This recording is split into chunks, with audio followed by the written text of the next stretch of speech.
Group C এর এবং group D এর যে স্বাভাবিক সংখ্যা নাম্বার সিস্টেমের অঙ্কগুলো থাকে সেই অঙ্কগুলো আমি করছি। নাম্বার সিস্টেম বা সংখ্যার ধারণা বা নাম্বার সিস্টেম।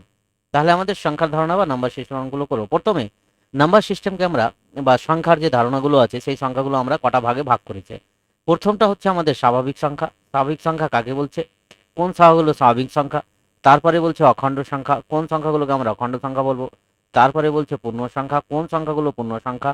তারপরে আমাদের মূলদ সংখ্যা, এই জাতীয় সংখ্যাগুলো আমরা জানবো। অমূলদ সংখ্যা, আর একটা হচ্ছে আমাদের বাস্তব সংখ্যা। এই কটা ভাগ আমাদের জানতে হবে। তাহলে প্রথমে আমাদের হচ্ছে স্বাভাবিক সংখ্যা। তাহলে স্বাভাবিক সংখ্যা কোনগুলো, যে সংখ্যাগুলো আমাদের গণনার কাজে ব্যবহার করা হয়। যে সংখ্যাগুলো গণনার কাজে ব্যবহার করা হয়, কোন সংখ্যাগুলো গণনার কাজে ব্যবহার করা হয়, যেমন 1, 2, 3, 4। এই সংখ্যাগুলো আমাদের কি কাজে ব্যবহার করা হয়, গণনার কাজে ব্যবহার করা হয়। ডট ডট করে চলতে থাকবে। এই সংখ্যাগুলোকে আমাদের বলছে স্বাভাবিক সংখ্যা। তাহলে স্বাভাবিক সংখ্যার পরে অখণ্ড সংখ্যা। এর সঙ্গে আমরা যখন জিরো, স্বাভাবিক সংখ্যার সঙ্গে আমরা যখন শূন্য থেকে শুরু করব, শূন্য, তারপরে 1, তারপরে 2, তারপরে 3, তারপরে 4, এই সংখ্যাগুলো, তারপরে 5, এই সংখ্যাগুলোকে আমাদের বলা হচ্ছে কি সংখ্যা, না অখণ্ড সংখ্যা। এবার পূর্ণ সংখ্যা কাকে বলছে, এবার পূর্ণ সংখ্যাগুলো যেগুলো হচ্ছে সেগুলো হচ্ছে এখান থেকে শুরু হবে, মাইনাস থেকে এগুলোর সঙ্গে মাইনাস নিয়ে, এবং আমি এখান থেকে যদি লিখি, এখানে হচ্ছে 0, তারপরে 1, অখণ্ড সংখ্যা লিখছি 2, 3। আস্তে আস্তে দলটা আমাদের বড় হতে থাকবে। সংখ্যার দলটা আমাদের যত দূরে আমাদের সংখ্যাটা এগোবে তত আমাদের দলটা আস্তে আস্তে কি হবে, বড় হতে থাকবে। এদিকে হবে -1, এদিকে হবে -2, এদিকে হবে -3। এরকম করে আমাদের সংখ্যাগুলো চলতে থাকবে। -4, এরকম করে এদিকেও ডট ডট করে চলতে থাকবে। এই সংখ্যাগুলোকে বলা হচ্ছে আমাদের পূর্ণ সংখ্যা। এবার হচ্ছে মূলদ সংখ্যা কাকে বলছে, আমাদের মূলদ সংখ্যা হচ্ছে যে সংখ্যাগুলোকে আমরা পি বাই কিউ আকারে প্রকাশ করতে পারি, যেখানে পি বাই কিউ আকারে প্রকাশ করতে পারবো, যেখানে কিউ হচ্ছে নট ইকুয়ালস টু 0 এবং পি ও কিউ হচ্ছে পূর্ণ সংখ্যা। পি কিউ হচ্ছে আমাদের পূর্ণ সংখ্যা। কিউটা 0 হবে না, পূর্ণ সংখ্যা এবং পরস্পর মৌলিক। মৌলিক আমি যাচ্ছি না, পি বাই কিউ আকারে প্রকাশ করা গেলেই কিউ যদি নট ইকুয়ালস টু 0 হয় তাহলে আমরা সেই সংখ্যাটাকে বলবো মূলদ সংখ্যা। যেমন আমরা ধরতে পারি 2-এর 3 একটা সংখ্যা মূলদ সংখ্যা, 3-এর 4, -2-এর 3 এটাও মূলদ সংখ্যা। তার মানে আমাদের দুটো পূর্ণ সংখ্যার অনুপাতে ভাগ করতে পেরেছি, একটাকে -2, একটা 3 ধরতে পারি আমরা। এখানে 2/3 অনুপাত। তাহলে পি বাই কিউ আকারে আমরা লিখতে পারছি। তাহলে আমরা কি শূন্যটাকে কি আমরা মূলদ সংখ্যা বলবো না অমূলদ সংখ্যা? তাহলে শূন্যটাও আমাদের হচ্ছে মূলদ সংখ্যা, কারণ শূন্যকে আমরা লিখতে পারি 0/1। শূন্যকে 1 দিয়ে ভাগ করলে শূন্যই হয়। তাহলে শূন্যটা একটা হচ্ছে আমাদের মূলদ সংখ্যা। তারপরে আমাদের কি হচ্ছে, 1, 2, 3 এগুলো কি সংখ্যা হবে। 1 হচ্ছে আমাদের মূলদ সংখ্যা, 2 হচ্ছে মূলদ সংখ্যা, 2 কেও লেখা যায় 2/1, 1 কে লেখা যায় 1/1, 3 কে লেখা যায় 3/1। তাহলে দুটো পূর্ণ সংখ্যার অনুপাত হিসাবে লেখা যায়। তাহলে এই সংখ্যাগুলো যত সংখ্যা আমরা, তার মানে কি কথা হচ্ছে যে এইখান থেকে যত সংখ্যা দেখবো এবং ভগ্নাংশ, সব সংখ্যাগুলোকে, কারণ স্বাভাবিক সংখ্যা, প্রত্যেকটা স্বাভাবিক সংখ্যা মূলদ সংখ্যা, প্রত্যেকটা অখণ্ড সংখ্যা আমাদের মূলদ সংখ্যা, প্রত্যেকটা পূর্ণ সংখ্যা আমাদের মূলদ সংখ্যা, এবং মূলদ সংখ্যা আর কোনগুলো যেগুলো ভগ্নাংশ আকারে প্রকাশ করা যায় সেই সংখ্যাগুলো আমাদের হচ্ছে মূলদ সংখ্যা। তাহলে শূন্যটাও আমাদের কি সংখ্যা হলো, মূলদ সংখ্যা হলো। এবার অমূলদ সংখ্যা কাকে বলছে, যে সংখ্যাগুলোকে পি বাই কিউ আকারে প্রকাশ করা যায় না। এর উল্টোটা, মূলদের উল্টোটা হচ্ছে অমূলদ। কিন্তু আমি একদম সহজ করে বোঝার চেষ্টা করব যে অমূলদ সংখ্যা কোনগুলো। অমূলদ সংখ্যা হচ্ছে যে সংখ্যাগুলোর উপরে রুট থেকে যাবে, যেমন √3, এটা হচ্ছে একটা অমূলদ সংখ্যা। √4, এটা হচ্ছে আমাদের একটা, √5, এটা হচ্ছে আমাদের অমূলদ সংখ্যা। কিন্তু √4টা কিন্তু অমূলদ সংখ্যা কি না। √4কে আমরা লিখতে পারি 2, রুটটা আমাদের রিমুভ হয়ে যায়। রিমুভ হয়ে গেলে 2 × 2 মানে 2 এর বর্গ। তাহলে এটা হচ্ছে পূর্ণবর্গ সংখ্যা। 4টা হলো আমাদের পূর্ণবর্গ সংখ্যা, তাহলে এটা কিন্তু আমাদের অমূলদ সংখ্যা নয়। তাহলে √4টা হচ্ছে আমাদের কি সংখ্যার মধ্যে পড়ে গেল, √4টা আমাদের পড়ে যাচ্ছে মূলদ সংখ্যার মধ্যে। √4 যদি বলে তাহলে পড়ে যাচ্ছে মূলদ সংখ্যার মধ্যে। এবার বাস্তব সংখ্যা কাকে বলছে, বাস্তব সংখ্যা বলছে বাস্তব যে সবগুলো সংখ্যা, স্বাভাবিক সংখ্যা, অখণ্ড সংখ্যা, পূর্ণ সংখ্যা, মূলদ সংখ্যা, অমূলদ সংখ্যা, সব সংখ্যাগুলোকে নিয়ে যে আমাদের একটা দল তৈরি হবে, সেই দলটাকে আমরা বলবো বাস্তব সংখ্যা। তাহলে বাস্তব সংখ্যা কোনগুলো, সব সংখ্যাগুলো, আমরা যত সংখ্যা এখন পর্যন্ত দেখলাম সব সংখ্যাগুলোকে একসঙ্গে বলা হচ্ছে আমাদের বাস্তব সংখ্যা। তাহলে আমরা বাস্তব সংখ্যা সবগুলোকে বলছি -4, -3, -1000, -200, 0, 1, 2 সবগুলোই সংখ্যা হচ্ছে আমাদের বাস্তব সংখ্যা। এ হচ্ছে আমাদের সংখ্যার ধারণা। আর একটুখানি জিনিস আছে, যেটা পূর্ণ বর্গ সংখ্যা কাকে বলছে, যে সংখ্যাগুলোকে পূর্ণ বর্গ আকারে লেখা যায়, যেমন 1 কে লেখা যায় 1², তাহলে এটাও পূর্ণবর্গ সংখ্যা। 4 কে লেখা যায় 2², পূর্ণ বর্গ আকারে লেখা গেলে পূর্ণবর্গ সংখ্যা 2²। তাহলে 4টা পূর্ণবর্গ সংখ্যা, 16, 9, তারপরে হচ্ছে 9, 9টা হচ্ছে আমাদের পূর্ণবর্গ সংখ্যা 3 স্কোয়ার। তাহলে এগুলো হচ্ছে আমাদের পূর্ণবর্গ, যেমন 16, 16কে লিখে যায় আমাদের 4 স্কোয়ার, তাহলে এটাও একটা পূর্ণবর্গ সংখ্যা।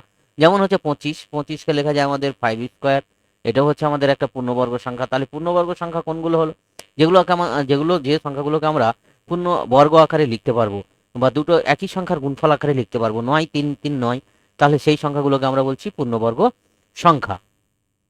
এবার যে সংখ্যাগুলোর রুট থেকে যাচ্ছে সেই সংখ্যাগুলোকে আমরা বলছি অমূলদ সংখ্যা। তাহলে এই গেল আমাদের মূলদ অমূলদ সংখ্যার মোটামুটি ধারণা। এবার আমি চলে আসছি যে এই চ্যাপ্টার থেকে কি ধরনের অঙ্কগুলো থাকবে, কি ধরনের অঙ্কগুলো থাকতে পারে পরীক্ষায়, আমাদের গ্রুপ সি এবং ডি পরীক্ষায় কি ধরনের অঙ্কগুলো থাকতে পারে সেই ব্যাপারে আমি চলে আসছি। এবার আমাদের যে প্রথম যে অঙ্কটা দেখো, অঙ্কটা আমাদের যেটা দেওয়া আছে সেটা বলছে যে যদি কোনো পূর্ণ সংখ্যা n কে 9 দিয়ে ভাগ করলে ভাগশেষ 4 হয়। পূর্ণ সংখ্যা বলছি n কে 9 দিয়ে ভাগ করলে তাহলে আমাদের এই অঙ্কগুলো 2-3 রকম পদ্ধতিতে করা যায়। আমি মোটামুটি 2 রকম পদ্ধতি করে দেখানোর চেষ্টা করছি। কে ভাগ করছে, তাহলে n কে কত দিয়ে ভাগ করছে? n কে ভাগ করছে আমাদের 9 দিয়ে, 9 দিয়ে ভাগ করার পর ভাগশেষ যেটা থাকছে সেটা হচ্ছে 4। তাহলে আমরা ধরে নিতে পারি n এর মানটা মোটামুটি। তাহলে আমরা যদি n সমান সমান ধরো 2, 4, 1 দিয়ে গুণ করি, তাহলে n সমান সমান আমরা ধরে নিতে পারি ভাজ্য সমান ভাজক গুণ ভাগফল যোগ ভাগশেষ। তাহলে ভাগফলটা আমি 1 নিয়ে নিলাম, প্লাস 4 করে নিলাম, যোগ ভাগশেষ। এটা কি ফর্মুলা অ্যাপ্লাই হলো? ভাজ্য সমান ভাজক গুণ ভাগফল যোগ ভাগশেষ, ভাজ্য সমান ভাজক গুণ ভাগফল যোগ ভাগশেষ। তাহলে এটা হয়ে গেল আমাদের 13, 9 একে 9 আর 4 এ 13। এবার এইটার সাথে n প্লাস 5, n প্লাস 5 করে দেখি। n+5 করলে তাহলে হচ্ছে 13 প্লাস 5 মানে কত? 13 আর 5 যোগ করলে হচ্ছে আমাদের 18। 18কে 9 দিয়ে ভাগ করলে ভাগশেষ কত? 9 দিয়ে 18কে যদি আমরা 9 দিয়ে ভাগ করি তাহলে ভাগশেষ কি কোনো থাকবে? না, ভাগশেষ কিছু থাকবে না, 0 হয়ে যাবে। তাহলে ভাগশেষটা 9 দিয়ে 18, তাহলে ভাগশেষটা হয়ে গেল আমাদের 0। তাহলে ভাগশেষটা হয়ে গেল আমাদের 0, এটা হচ্ছে অপশন এ। তাহলে 0 হলো, এভাবে আমরা করতে পারি। তাহলে আমরা সংখ্যাটাকে ধরে নেব, ধরে নিয়ে করলে আমাদের সব থেকে সুবিধা হবে। 1 নিয়ে ধরে করলে আমাদের সব থেকে সুবিধা হবে। তারপরে অঙ্কটা কি বলছে আমরা আগে ফার্স্টে বুঝে নেবো অঙ্কটা, তারপর অঙ্কগুলো আমরা করব। প্রথমে প্রশ্নটা বলছে একই রকমের অঙ্ক, যদি n কে 7 দ্বারা ভাগ করলে ভাগশেষ 5 হয়। আবার ভাগশেষ দিয়েছে, তাহলে n কে 7 দ্বারা ভাগ করছি, তাহলে একই রকম ভাবে n সমান সমান ধরে নাও, n সমান সমান আমার ভাজ্য সমান ধরে নিচ্ছি, যেটাকে ভাগ করছি সেটা হচ্ছে ভাজ্য, যেটা দিয়ে ভাগ করছি সেটা হচ্ছে ভাজক। তাহলে 7 গুণ 1 মানে ভাগফল 1 নিচ্ছি, n এর মান আরো 2ও নিতে পারি, 3ও নিতে পারি, সেগুলো যাবো না। এটা হলো 5। তাহলে এটা কত হলো সংখ্যাটা? nটা হয়ে যাচ্ছে আমাদের 7, আর 5 12। এবার আমরা কি করছি না 3n করছি। 3n মানে n কে 3 দিয়ে গুণ, এটা হচ্ছে 3n। তাহলে 3 গুণ 12, তাহলে হয়ে গেল আমাদের 3 12 36। 36কে কত দিয়ে ভাগ করবো? 7 দিয়ে। 36কে তাহলে আমরা 7 দিয়ে ভাগ করি, 36কে 7 দিয়ে ভাগ করলে ভাগশেষটা কত হবে আমাদের দেখতে হবে। তাহলে 5 7 35, ভাগশেষ কত হচ্ছে 1, তাহলে ভাগশেষ হবে আমাদের 1। এটা হচ্ছে এ এর অপশনটা, ঠিক আছে। এ হচ্ছে আমাদের অঙ্ক। পরের অঙ্কটা দেখি। এই অঙ্কগুলো খুব সহজ। সংখ্যা একটা সংখ্যা দেওয়া আছে, এতকে 9 দিয়ে ভাগ করলে ভাগ করার জন্য কে এর মান কত হবে? মানে ভাগ করার জন্য মানে হচ্ছে ভাগশেষ মিলে যাবে। তাহলে 9 দিয়ে কোনো সংখ্যাকে ভাগ যাওয়া মানে সংখ্যাটা 7 দিয়ে ভাগ যাওয়া। 6 7 4 5 k2, 4 5 k2। তাহলে কে এর জায়গায় কে বসবে, এটা আমাদের বলছে কে এর জায়গায় কে বসবে। তো কে এর জায়গায় আমরা এটিকে আগে ফার্স্টে সংখ্যাটিকে যোগ করে নিই। যোগ করে নিয়ে আমরা 3 দিয়ে ভাগ করলে যদি মোট যোগফলটা 3 দিয়ে ভাগ যায় তাহলে আমাদের সংখ্যাটাও 3 দিয়ে ভাগ যাবে। আর যদি 3 দিয়ে ভাগ যায় তাহলে 9 দিয়ে ভাগ যায়। 3 দিয়েই যদি ভাগ যায় না যায় তাহলে 9 দিয়ে ভাগ যাওয়ার কোনো প্রশ্নই ওঠে না। তাহলে আমাদের এইখানে আমরা ফার্স্টে যোগ করে নিচ্ছি, 4 আর 6 10, আর 7 17, আর 5 22, 22 আর 2 24, 24 হলো। এবার 24-এর সাথে কত যোগ করলে 3 দিয়ে ভাগ যাবে? তাহলে 3 যদি যোগ করি আমাদের, তাহলে 3 দিয়ে ভাগ যাবে, 3 24 মানে হচ্ছে 27, 3 9 27, 3 দিয়ে ভাগ যাবে। তাহলে কে এর জায়গায় কাকে বসালাম? কেটাকে বাকি রেখেছিলাম, কে এর জায়গায় এটি আমি বাকিগুলোকে যোগ করবো আমরা, 6 7 4 5 আর 2, এইটিকে আমরা যোগ করব। এটি যোগ করেছি, যোগ করে দেখতে পাচ্ছি আমাদের যে যোগফলটা আমাদের 24 হচ্ছে। এবার কেটা কত হলে কেটাকে এখান থেকে আমরা অ্যাড করে নেবো।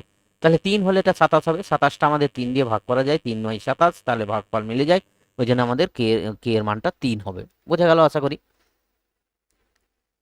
পরের অঙ্কটা কি বলছে, একটি সংখ্যা চার দ্বারা বিভাজ্য হলে তার শেষ দুই অঙ্ক সংখ্যাটি কি হবে। মানে কোনো সংখ্যা যদি আমাদের চার দ্বারা বিভাজ্য হয়, যেমন আমরা যদি ধরি 2016, আমরা বলবো কি করে যে চার দ্বারা বিভাজ্য হবে কিনা, বা 2015 বা 2025 এই সালটা চার দ্বারা বিভাজ্য হবে কিনা। তাহলে আমাদের চার দ্বারা বিভাজ্য হওয়ার রুলসটা হচ্ছে যে লাস্টের দুটো আমরা সংখ্যাকে দেখব, যদি চার দ্বারা বিভাজ্য যা হয় তাহলে আমাদের সংখ্যাটাও চার দ্বারা বিভাজ্য হবে। তাহলে 25 চার দ্বারা বিভাজ্য হয় না, 4 6 24 হয়, এক ভাগশেষ থেকে যাচ্ছে, ওই জন্য এই সংখ্যাটা চার দ্বারা বিভাজ্য হবে না পুরো সংখ্যাটা। কিন্তু এই সংখ্যাটা 4 4 16, এই সংখ্যাটা আমাদের চার দ্বারা বিভাজ্য হবে। অতএব আমাদের যে সংখ্যাটা চার দ্বারা যদি এই সংখ্যাটা যদি কোনো সংখ্যা যদি চার দ্বারা বিভাজ্য হতে হয়, তাহলে শেষের সংখ্যাটা দুই অঙ্ক আমাদের চার দ্বারা অবশ্যই বিভাজ্য হতে হবে। তাহলে 2 দ্বারা হবে, 4 দ্বারা হবে, বলছে দুই অঙ্কের সংখ্যাটি কি হবে, তার শেষের দুই অঙ্কের সংখ্যা, শেষের দুই অঙ্কের সংখ্যা তাহলে কি হতে হবে বললাম, চার দ্বারা বিভাজ্য হতে হবে। তারপরে কোশ্চেনটা কি বলছে দেখো, বলছে যে সংখ্যাটি 3 দ্বারা বিভাজ্য হওয়ার জন্য শর্ত কি হবে।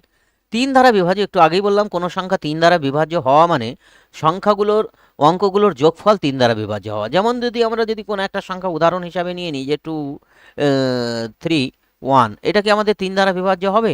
হ্যাঁ, আমি অঙ্কগুলোর যোগ করে দেখবো 3 দ্বারা বিভাজ্য হচ্ছে কিনা। তাহলে 2 যোগ 3 যোগ 1 সমান সমান হচ্ছে আমাদের 6। হ্যাঁ, 3 দ্বারা বিভাজ্য হচ্ছে, 6 3 দ্বারা বিভাজ্য, তাহলে 3 দ্বারা বিভাজ্য হচ্ছে, তাহলে সংখ্যাটিও 3 দ্বারা বিভাজ্য হবে। তাহলে কোন সংখ্যাটা 3 দ্বারা বিভাজ্য হবে আমাদের, 231 যে সংখ্যাটা নিয়েছি সেই সংখ্যাটা 3 দ্বারা বিভাজ্য হবে, সংখ্যাটা আমাদের 3 দ্বারা বিভাজ্য হবে। তাহলে আমাদের কোশ্চেন কি বলছে যে সংখ্যাটি 3 দ্বারা বিভাজ্য হওয়ার জন্য কি হবে।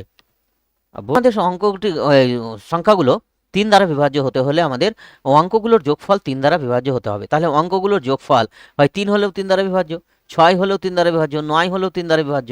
তাহলে আমাদের বি এর অপশানটা হবে ঠিক অপশান। সংখ্যা জোড় হবে, জোড় হলেই যে হবে এমন কোনো কথা নেই।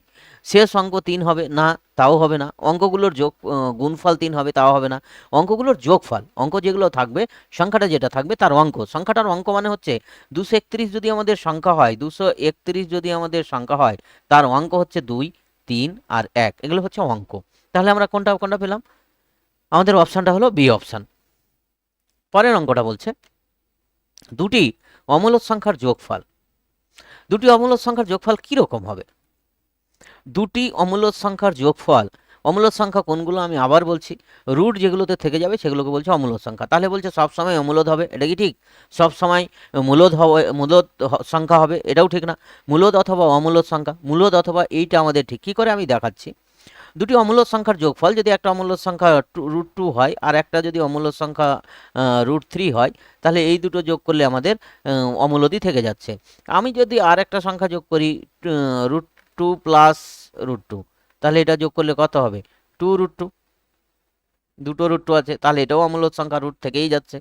তাহলে আমাদের কি হচ্ছে, মূলদ হতে পারে বলছে এখানে, অমূলদ হতে পারে। তাহলে কি অপশান নেব, একটা নিচ্ছি -√2 আর একটা নিচ্ছি, একটা সংখ্যা নিচ্ছি +√2। এই দুটোর যোগ করলাম, একটা +√2 আর একটা -√2, এই দুটোর আমি যোগ করছি। এই দুটোর যোগ করলে আমাদের কি রকম দাঁড়াবে, এই দুটোর যোগ করলে আমাদের দাঁড়াবে -√2 আর একটা হচ্ছে +√2 সমান সমান 0। তাহলে জিরোটা কি, জিরোটা মূলদ সংখ্যা, মূলদ। তাহলে জিরোটা যদি মূলদ সংখ্যা হয় তাহলে আমাদের কি হচ্ছে, মূলদও হতে পারে আর অমূলদও হতে পারে। পরের অঙ্কটা বলছে নিচের কোনটি অমূলদ সংখ্যা। আমাদের নিচের অপশান দেওয়া আছে, সেটা বলছে কোনটা অমূলদ সংখ্যা। তাহলে এইটা কি অমূলদ সংখ্যা, 0.2, এটা অমূলদ সংখ্যা নয়, 0.02, এটা অমূলদ সংখ্যা নয়, এটা মূলদ সংখ্যা। কি করে, এটাকে লিখতে পারি 2/100।